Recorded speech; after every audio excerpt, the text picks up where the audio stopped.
प्रेम अनोखी वस्तु है, परम गुप्त अनमोल, कथनी में आवे नहीं सके न को, तो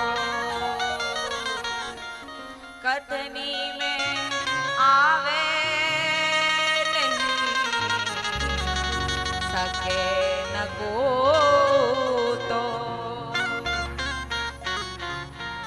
वशिष्ठ जी ने कहा देर मत करो, लेकिन दशरथ जी ने बात नहीं मानी और उन्होंने ढोल नगाड़े पिटवा दिए कि कल राम का राज्याभिषेक होगा। और जैसे ही ढोल नगाड़े बजे, ये बात मंथरा के कानों तक पहुंच गई और उसने जाकर के कैकेयी को भड़का दिया कि पता है, तुमको पता है जो राजा है ना, महाराज दशरथ तुम्हारे साथ कितना बड़ा अन्याय कर रहे हैं। बोले अन्याय? तू पागल हो गई है क्या? बोले हाँ। और एक निवेदन कर दूं, मेरा एक छोटा सा जीवन है, मेरा अपना व्यक्तिगत। इस मंच पे से व्यक्तिगत बात तो मुझे नहीं करनी चाहिए, लेकिन एक छोटे से जीवन का एक छोटा सा अनुभव है। कभी भी हम ये कहते हैं ना कि सुनो सबकी और करो मन की, ये बात बिल्कुल गलत है। हम न जाने कहां कहां पढ़ लेते हैं और बात समझ लेते हैं और कहने लगते हैं कि सुनो सबकी और करो मन की। नहीं, यदि हमने सबकी सुनी तो फिर हम अपने मन की कभी कर ही नहीं पाएंगे। कैकेयी ने यही तो सोचा, अरे बेचारी परेशान है, इसकी केवल सुन लो। सुनी तो रहे हैं, बात मान थोड़ी रहे हैं, केवल सुनी तो रहे हैं, बस इसकी सुनेंगे, करेंगे तो हम अपने मन की। ये गलती कर दी। हमें तो सच बात तो ये है, अपने मन की भी नहीं सुननी चाहिए और औरों की भी नहीं सुननी चाहिए। हमें केवल और केवल अपने महापुरुष की, अपने बुद्ध पुरुष की, अपने गुरुजनों की ही सुननी चाहिए।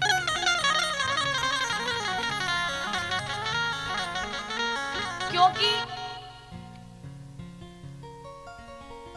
जो हम ये बात सोचते हैं ना कि सुनो सबकी करो मन की, जब किसी की हम सुनने लग जाते हैं तो न जाने उसके पास किस प्रकार की बात है, और जो हमारे कानों तक पहुंचेगी, फिर जो हमारे मन में जो बात रहेगी ना, वो उसी की बात में घुल मिल जाएगी।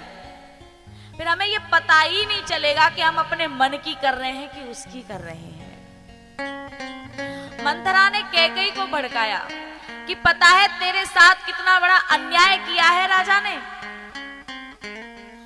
तुझे ये बताया तक नहीं। बोले क्या? बोले तेरे साथ बहुत बड़ा कपट किया है। बोले कैसा कपट किया है? बोले कल राम का राज्याभिषेक होने वाला है और तुझे बताया तक नहीं। अब दशरथ जी ने ये बात इसलिए नहीं बताई थी कैकेयी को, क्योंकि दशरथ जी ये बात जानते थे कि कैकेयी राम को सबसे ज्यादा प्रेम करती है, सबसे ज्यादा प्रेम करती है। तो महाराज दशरथ कैकेयी को सरप्राइज देना चाहते थे, लेकिन उस सरप्राइज को मंथरा ने षड्यंत्र बना दिया। देना तो सरप्राइज चाहते थे, लेकिन उस सरप्राइज को षड्यंत्र बना दिया कि पता है तेरे साथ कितना बड़ा घात हो रहा है, कितना बड़ा कपट किया है। और पता है जब तुम साथ में रहते हो ना, तभी तुम्हारी याद रहती है। जब और कोई नहीं होता तब तुम्हारी याद आती है। यदि सब है तो तुम्हारी कोई याद नहीं है, तुम तो चिंतन में भी नहीं हो।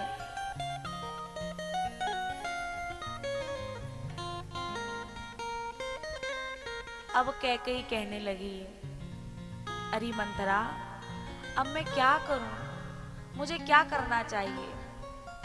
तब उसने कहा कि तुम्हें याद है देवासुर संग्राम में तुमने वरदान मांगे थे। उन्होंने, महाराज ने वरदान मांगने के लिए कहा था, पर तुमने कहा था कि तुम समय आने पर मांगोगे। आज वो समय आ गया है, अब तुम वरदान मांग लो।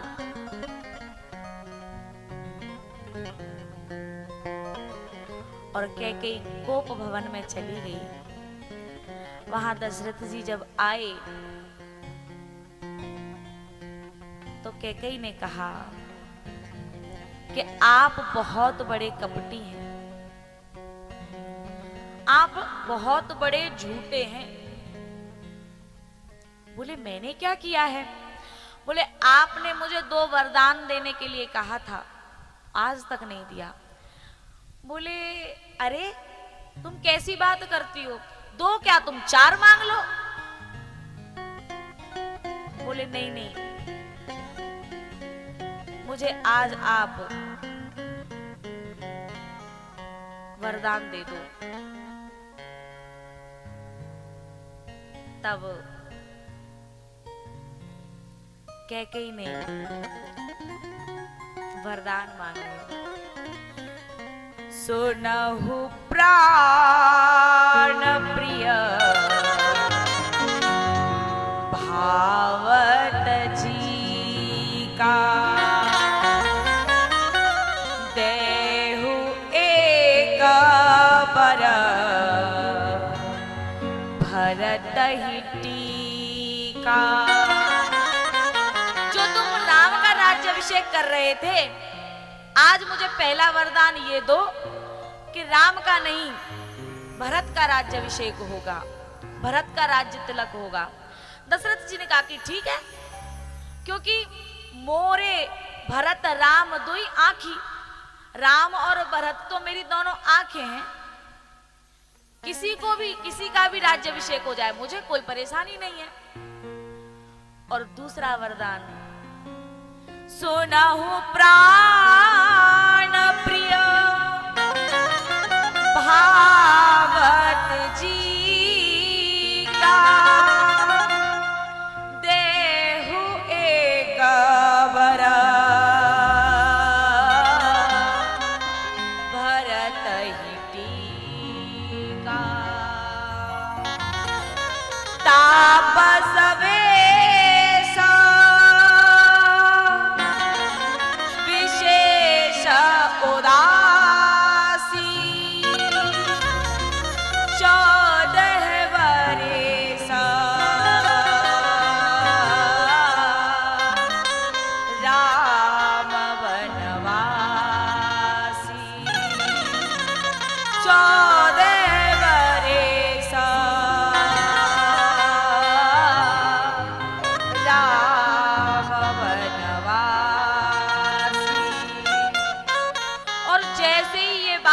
कैकेयी ने कही कि 14 वर्ष का राम को वनवास दे दो।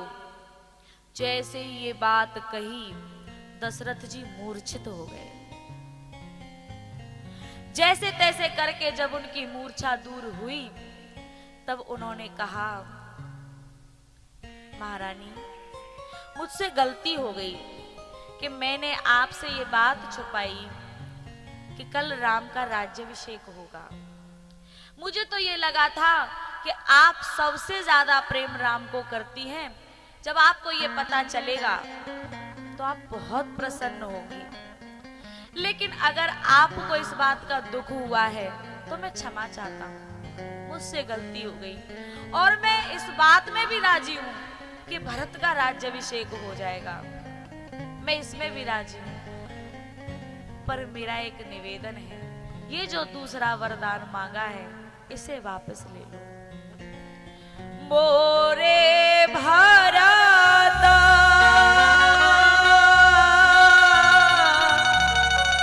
राम तुई आखी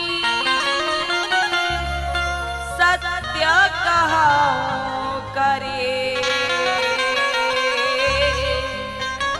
शंकर साखी सत्य कहो करे शंकर साखी। कैकेयी ने कहा कि नहीं, मैंने जो वरदान मांग लिए अब मुझे वही चाहिए। और दशरथ जी बस अपने कक्ष में जाकर के बैठ गए और किसी से बात नहीं करते। ये सूचना जैसे ही राम को मिली तो राम प्रसन्न हुए। पिता दीन मोहि कानन राजू, मेरे पिताजी ने मुझे एक केवल अयोध्या में नहीं बांधा, मुझे तो सारे वनों का राज दिया है। भगवान राम को जैसे ही सूचना मिली उन्होंने दशरथ जी से कहा, पिताजी बस कुछ ही दिनों की तो बात है, मेरी माँ ने जो वरदान मांगे हैं मैं चाहता हूं कि आप उसमें प्रसन्न हो, इसमें दुखी होने वाली बात नहीं है, मैं बस कुछ ही दिनों की तो बात है। और जैसे ही ये सूचना सीता जी के पास पहुंची